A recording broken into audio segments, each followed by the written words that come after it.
the world. That's a fact.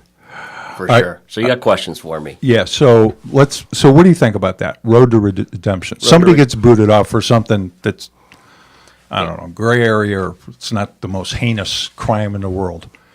Do you believe there should be, and we could put Rise and Grind, Twitter, Facebook, whatever, right, an employee or whatever, is, in your mind, in your opinion? Roads to redemption in general? Yeah. Okay. Well, I'll start with this, and I got to be careful. I'm not going to comment on any one group in particular. Yeah, no. I get it. I am involved in a lot of Facebook groups, Right. several based around car sales, not surprisingly, several around motivation, some around entrepreneurship, things of that nature. I moderate for a couple of them, and it's funny. There are a lot of people who poke fun at moderating groups as like we think we're some sort of police, and we have some sort of ego, and I get that because Facebook, Twitter, all these things.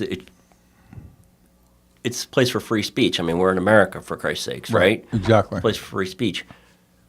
The flip side of that is, however, can it truly be a free-for-all? Yeah. Nobody really wants any of this to be a free-for-all, whether it be at work or, at work, you have a human resource. I mean, there are guidelines for the way we act in this world. Right. And, yeah, they can be gray, they can be amorphous, and we're not always sure, what was that, the judge who said, I don't know how to define pornography, but I know it when I see it. Right, yeah. And there's some of that at play. And, sure. And it's elusive, and it's changing, and our world is changing, and our guidelines have to be flexible to go with that. I mean, roads to redemption on social media to begin with, of course there needs to be a road to redemption. I mean, this whole world is, if there was no road to redemption, look, I can only speak of my own life. If there was no such thing as redemption or forgiveness, and I'm not talking about in a biblical sense or anything like that, I'm talking about you and me, eyeball to eyeball, right? Then I'm in a gutter somewhere. Right, dude, I screwed up. I need a second chance. I've run the gamut, like so many people. I know you had Dan Webb. I mean, that guy's, he's a hell of a story. You had him the other day. I've chewed the same dirt he's chewed too. I've been through homelessness and alcoholism and being in rehab and you name it, and burning bridges and doing awful things to people I cared about and who cared about me.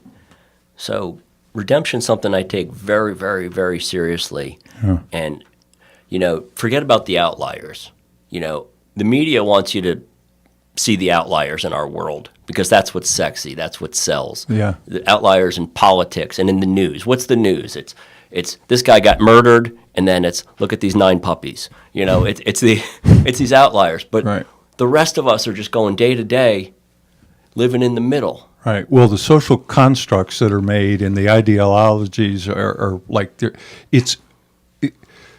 outliers, as you put it, are few in number, but they're so flippin' loud that's why you pay any attention to them at all. I think it's like whoever's screaming the loudest about them. It could be the crazy stuff, but they want to be heard, and they yell so loud. By yelling so loud, I mean they make sure that their message gets out there, that you can't ignore these people. It's hard to ignore them, and I agree. I'm really good at it. Without a road to redemption, God willing, this June 10th, it'll be 26 years since I had a drink, and it's Good like for you. Thank you.